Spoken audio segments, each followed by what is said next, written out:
They say beauty's in the eye of the beholder. It's a beautiful thing to see this place here in order. Got my things now, I sit back and try to relax. Watch the shadows dancing from the fire contact. The flame flickers while I hear these constant whispers, turning slowly to screams. My mood is falling like timber. Welcome to another episode of Guess I'll Say It, and you're rolling with Keystone Productions. I'm your host, Adam L., and my main man, my partner in crime. Yeah, sick cuz the governor. And we have Ale and Jaquan right here. So another episode, right? Nice summer day. We got a couple segments, you know what I'm saying? But we can also freestyle in a way, because sometimes when things are organic, you know, they pop off a little better, right? Mm-hmm. Well, we have Jhonne Blaze, and I don't mean Method Man, right? I'm talking about the reality star slash porn star slash, you know, IG model. She was caught in an uncompromised, you know, situation of sniffing cocaine, and that's part of it. But the bigger picture is like, are we safe? Do we feel comfortable? Like, everybody have cell phones nowadays, right? So nothing really like sacred, you know, nothing really private, you know what I'm saying? You know, I'm old school, so back in my day, you know, cell phones were out, but it wasn't like this. You feel what I'm saying? Right. The phone was used for what it was used for, dialing and calling, right? Mm-hmm. So if anything got out, it was more heard into the grapevine, right? So what do y'all feel about her situation? Well, she's known to you know, here's the thing, she's known to be, you know, she's on record saying that she has an issue, right? A drug addiction, right? Yeah.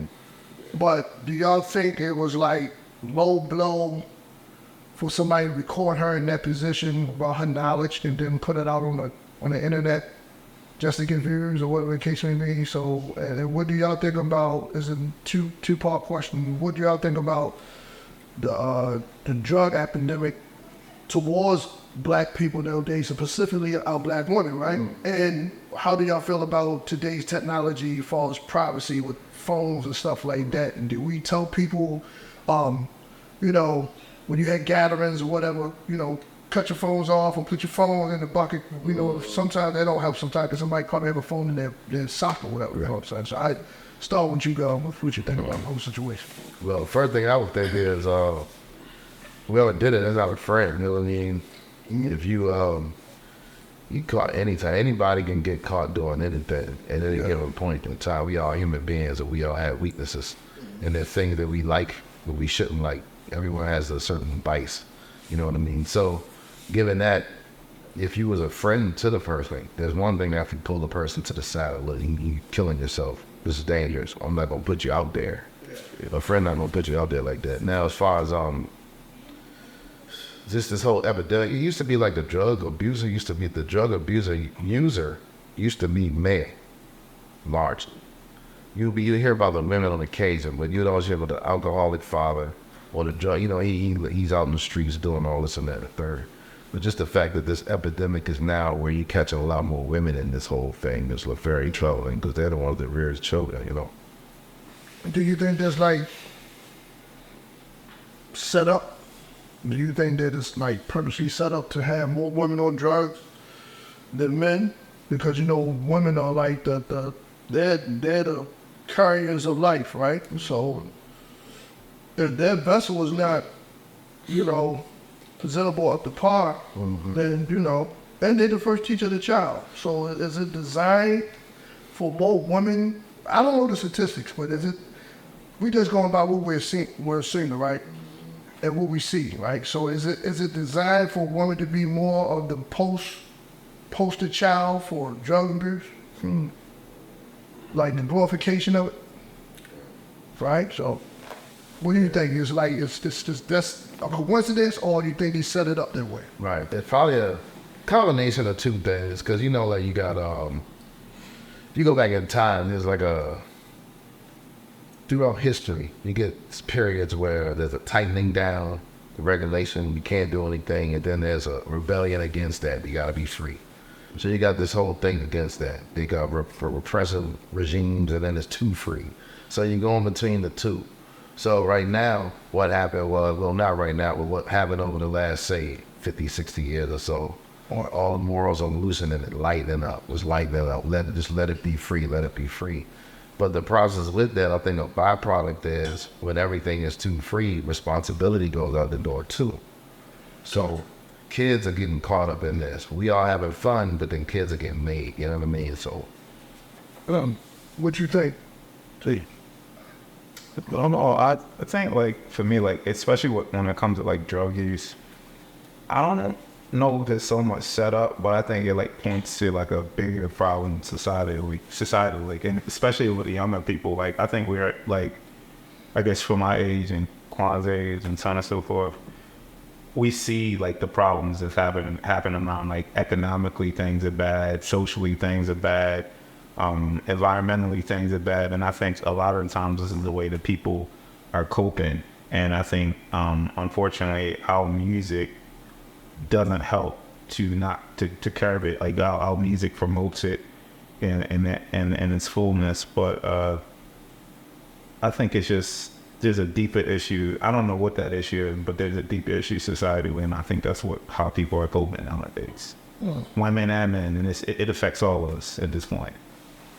When you say all of us, you mean like not a specific providence or race? It affects everybody. Everybody is really on that. I mean, people are overworked. People are dealing with some of the worst economic crisis in their lifetime, political crisis in their lifetime. People don't feel like they have, the control of their life and things like that. And a lot of times that's the way people find their escape. That's the way they find their calm. And, it's destructive, but, and sometimes we have to, look at how perverted modern life has become and look at things that we need to change and review. I'm coming. Well, I never really been around drugs in my life or have too much knowledge about it, but what I will say that it's a thing that's been going on for a while, and it's still surprising that it's still going on, till this day. For me, I see that there's a lot more things to, there's a lot more things to busy yourself with other than drugs. There's a lot more events, there's a lot more things you can get into. Than to look at drugs as the way out. Well, that's really it. I think it's an opioid. It's more of a, and I'm gonna end it on this. I think it's more of a stimulant, like in person, with my former background, unfortunately, right? I've seen the dark of the dark, right? I think it was what you guys piggybacked off, and it's more of a stimulant. It's more like, okay, I can go ahead and go to the gym, but that's not going to give me the opioid that I need. Some people, that's what they need. To go to the gym, like running and jogging, you get what I'm saying? That's that opioid. That's that stimulant, right? Some people, and that's a way to fight off stress too, right? But some people, prefer to have a downer or upper or to forget, right? Because you could be jogging and exercising and still have problems on your mind, right? Case in point, when my mother passed away 2 years ago, I couldn't go to the gym. I normally rip 100 reps, 10 piece, right? But I couldn't get past 10. Too much. And it wasn't like I'm moving at the gym. It was more like there's too much stress on my mind. Like, I can't do it. Yep. Some people say, you depend on what they're looking for in the escape. Yeah. And that's what it is. All right, that kills this segment, but, Miss Blaze, I hope you get help, you know what I'm saying? And we have a number up Kess, for as far as, you know, whoever's dealing with Addiction. drug addiction and stuff like that. And it's an ongoing fight. It's a lifetime fight, right? You know, it's something that you just don't click off at night, you know, and that's what every vice, you know what I'm saying? Get into, hard to get out. Hard to get out, you know what I'm saying?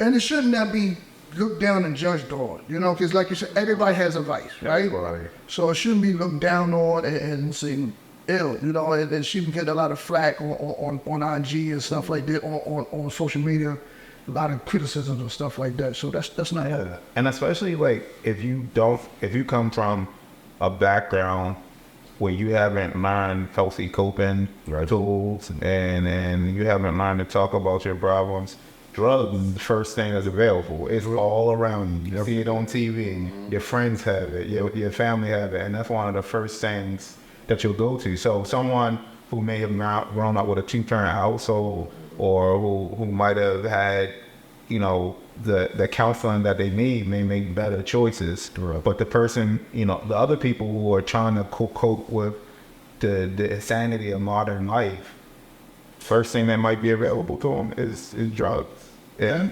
And yeah, like you said, once you get hooked on them, that's it. Hard to get out. no sniff, no drink here, better than the pep talk. It's better than pep talk. You know, the crazy thing about it is, though, I was just thinking about it. Kids are marketed sugar in in a way where they pretty much they're advertising being an addict. They try to sell you all these sugary drinks, cereal, juice, everything. You know, hold on, sugar, just hype Just it to up. look at that. This what government Caffeine, that's another one. Caffeine, that's another one. Yeah. You tired? Coffee. Everybody's selling it. Yeah. What is it? You know what I mean? And you gotta have it. Nicotine. They used to sell that one, but they're not allowed to do that as much anymore. So now you got all the warnings and everything. And real quick, So as a society, when it comes to society, we sell being an addict all the time from youth. We, you know, when you're talking about it, prevention is better than care. And a lot of times that's like American culture in general. We want to fix it by medicine or something take a quick, take a pill or something quick to resolve your issue rather than digging deep, soul searching, figuring out what the root problem is and addressing it head on. Our thing is we want instant gratification. exactly. The organic way of getting things done is less fulfilling and less fun to do. True. But in the long run, when you're successful at it, you feel a lot better. Better, more fulfilled. And who's to blame in the funk parts? Like I think like I mentioned something about like earlier about hip hop but like who do you think is to blame in terms of our bad relationship with drugs and our relationship with drug trafficking? The government. And I gotta blame them. The powers that be, the people who are in charge of. Listen, I know it's a cliche saying, right? And it's getting old, right? What black man you know fly planes? What black man you know drive racing boats and stuff like that? You get what I'm saying? All right, you know that, right? But beyond the access to drugs and how it comes, we have to knowledge of self. Yeah. And self-esteem is something that, you know, I heard this yesterday. Hey, real quick, can this pick you up? Yeah, okay. I heard this yesterday on a documentary that I was filming. It's better to uplift a child than to repair a broken man. So a lot of people that are on drugs are broken individuals. You know what I mean? So we got to give people, and it's not perfect science, because you'll have somebody who had a perfect life, and they just want to live dangerously, you know, because they want to experiment, you know. So, anyway, next time. All right, that kills the first topic. We move on to the second topic, and this should be very debatable. They say beauty's in the eye of the beholder. It's a beautiful thing to see this place here in order. Got my things now. I sit back and try to relax.